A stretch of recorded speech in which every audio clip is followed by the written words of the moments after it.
Hey you guys, so today's video is a watch me work on this look right here. It's a nice pale, but also can skew kind of fall.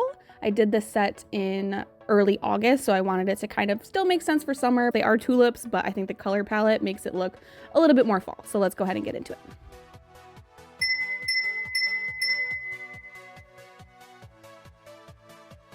This here is the set that I'm working with. I think it's about a week and a half, maybe 2 weeks grown out. So first step is removing that. This is a color from Cocoist. I'm obsessed with it. I think it's such a pretty sheer pinky nude kind of color. I'll have it in the description box.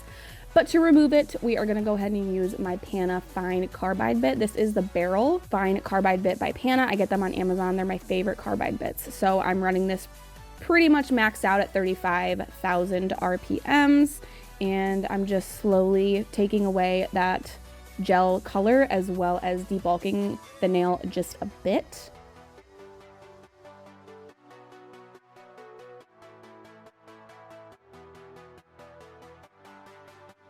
Then I'm going to go ahead and grab my sanding band. This is a 180 grit sanding band, and I'm running this much slower, really no faster than 10,000 RPMs. And I'm using this mainly to kind of thin out those sidewalls and the new growth ridge that kind of appears when your nail enhancements start to grow out. I'm just thinning that area out because I don't want to get that carbide bit too close to my nail plate. That can be very painful and very damaging. So I am using a sanding band instead to kind of thin that out so there's not like a really stark ledge or anything like that when I go in to fill my nails with more gel.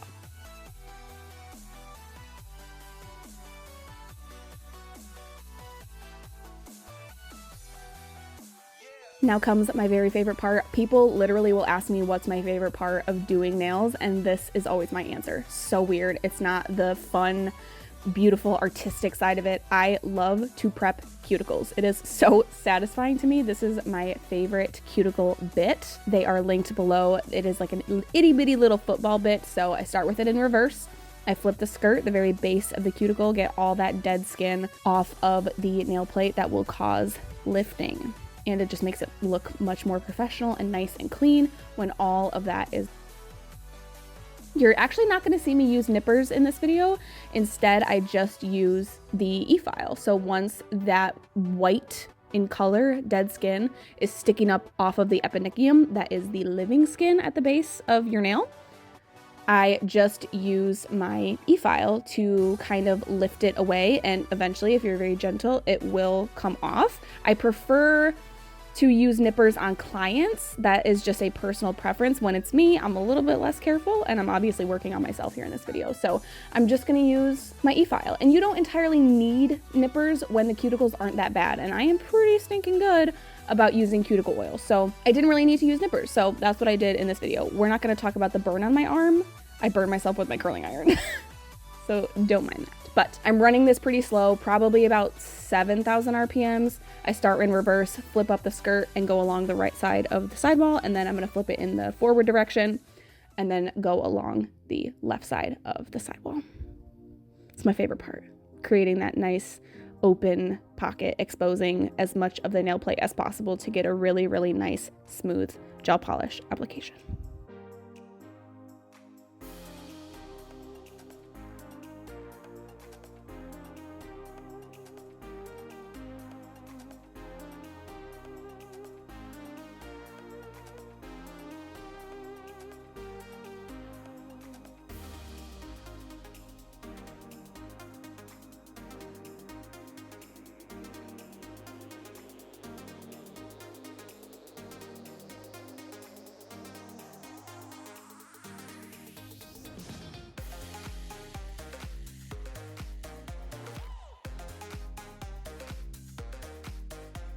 Okay, here we are, all cuticle prepped. Now to continue just a few more prep steps, I'm gonna go ahead and use a dehydrator. This is by Model 1. It's nice and cheap, super simple. This is gonna get rid of all that oil, any extra dust that's left over. Then I'm gonna go ahead and prime. This is an acid primer. This is a professional only product. This is by Tammy Taylor. It's my favorite primer. It smells absolutely horrid, but this stuff increases adhesion to like a crazy degree. It's my favorite primer. It is so good. but you must be very, very careful not to get it on the skin. It does feel kind of warm, and if you do get it on the skin, you just need to make sure to wash it off really well with some alcohol. Then I'm going to go ahead and go in with my gel. So to start out, I am going to use Cocoa's Mega Stick Base, because the builder that I'm going to go in with, you can use this Mega Stick builder as a builder, but I'm going to use the Excel builder. It's a harder gel, and I don't like it when my nails bend, but the Excel builder doesn't have like an adhesion component in it, so you're going to use the Mega Stick Base as basically a base coat or a bonder for your gel. So very thin layer, like a base coat. Very simple first step with this Mega Stick Base. If my nails were shorter, I probably would use this as my builder. I really love the Mega Stick Base. It's got a very thin viscosity, which I do prefer. The Excel builder is a thicker viscosity, which is not my favorite, but I do prefer that it's harder. It's not going to let my nails bend. Whereas if I leave Mega Stick Base as a builder on this length of nails, they will bend. Not that that's a bad thing, I just don't love it on myself. So I cure that Mega Stick Base coat for 60 seconds, and then I will go ahead and build with the Excel builder, also by Cocoist. I do a slip layer, nice thin layer along the whole nail, make sure that nothing is touching my skin.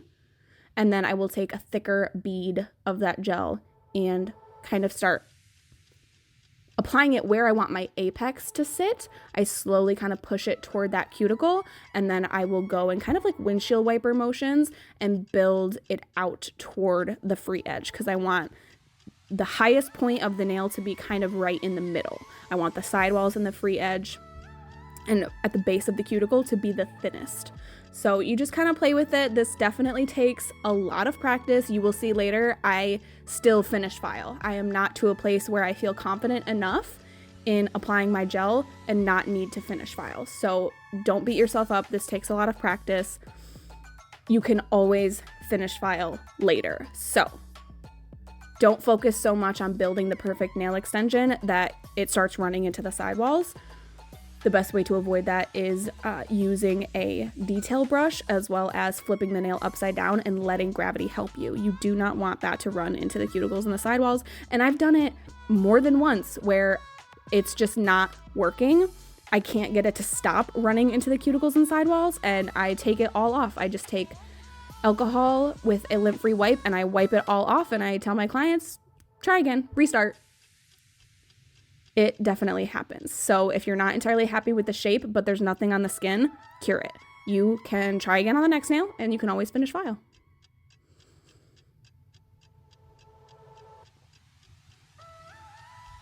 The more you practice, the more you will get to the place where you feel like you don't need to finish file. I usually don't finish file on shorter nails, but the longer the length nail, the more gel that you're dealing with, the more structure goes into building the nail. And so on nails this length, I almost always end up finish filing. Nothing wrong with it. So here I'm just checking the structure by the side view. I always look at the side view, both sides, as well as down the barrel of the nail, to make sure that that's the shape I want. And to make sure that my apex is sitting where I want it to. I don't want it too far back, because if it's too far back, when that nail starts to grow out, it's going to be a crazy ridge, a crazy ledge, and you want it to kind of be a nice slope into your natural nail, so when it starts to grow out, it's not super crazy as noticeable.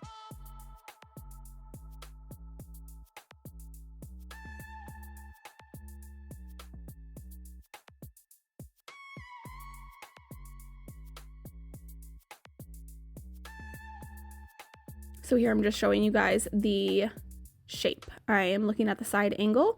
I am really happy with it this way. This is why, though, I do prefer to finish file still these days, because this is clear. It is a lot more difficult to see any dips or low spots. So if I didn't finish file, I would go ahead and polish these, and that's when dips and valleys in my gel would show up. So I am going to go ahead and finish file here, and I will show you what it looks like when you can kind of see that you have some low spots where it didn't build up. You see how right in the center of that filed area, it's still glossy. So there is a low spot. in that gel enhancement. So I am going to go ahead and finish file. Sometimes I'll use a hand file, sometimes I'm too lazy and my wrist is too tired and I want to use a sanding band. Here I'm using a 240 grit. Cocoist soft gels are soft. This is a harder version, but I don't know, I like the way that a 240 grit files away this builder because it's not too aggressive to where you really start to change the shape and you really get a lot of scratches. I just like the way a 240 sanding band finish files over this gel. Now this is the color I'm going for. I totally forgot what I used to do this little thing, so here I'm kind of like trying to match up. Here's the stickers that I got. I absolutely love these stickers. They are kind of embossed. They're like raised, so I feel like that makes almost like a 3D art look on the nail, which I really, really love. So I am just gonna go ahead and polish this very, very pale, nudie, taupey kind of a shade. I'm doing 2 coats of that, obviously curing in between each one. I'm not using a base coat. I am basically using the builder as a base coat. I'm gonna go ahead and matte top coat these. This is just my preference. Even if I was going to top coat these with a glossy top coat, I would still do this matte top coat ahead of time. It might all be in my head, but I feel like stickers stick better to a matte top coat. It's easier for me to see what I'm doing because there's no glare. There's just a few reasons that I feel like I just prefer adding stickers onto a matte top coat. So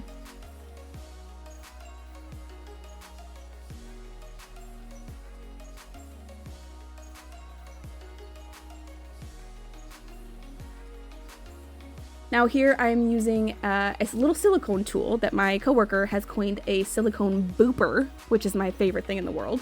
And I kind of use that just to really lay down those edges so that they're seamless and there's nothing kind of sticking up or bending and making that really obvious on the nail. This is the fun part. This is the artistic part. I don't really have much of a rhyme or reason to where I like to lay my stickers. I'm just kind of playing.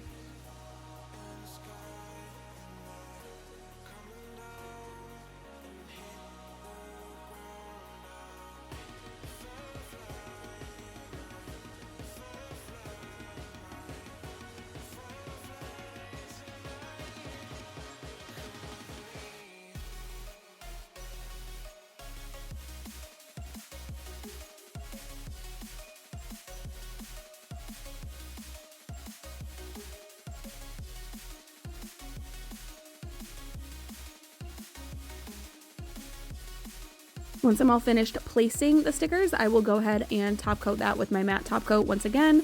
I really try to focus and make sure that I get surrounding the entire sticker so that there's nowhere for it to catch and start to lift.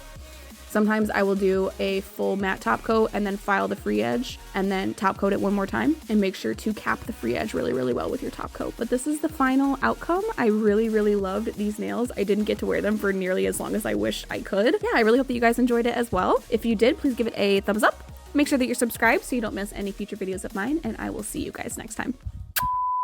I showed Cameron the picture of your nails and he goes, usually he's like, wow, like cool, babe. Like he could not care less. But I showed him that picture and he was like, you know, I think emerald is a really underrated color. And I was like, I think you're right, man, actually. Oh, usually he's like, oh my God, so cool.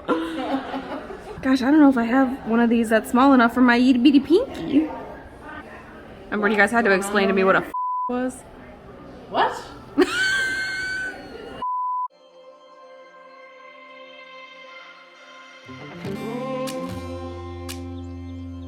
I'm so cold. Yeah, my heart's sinking like a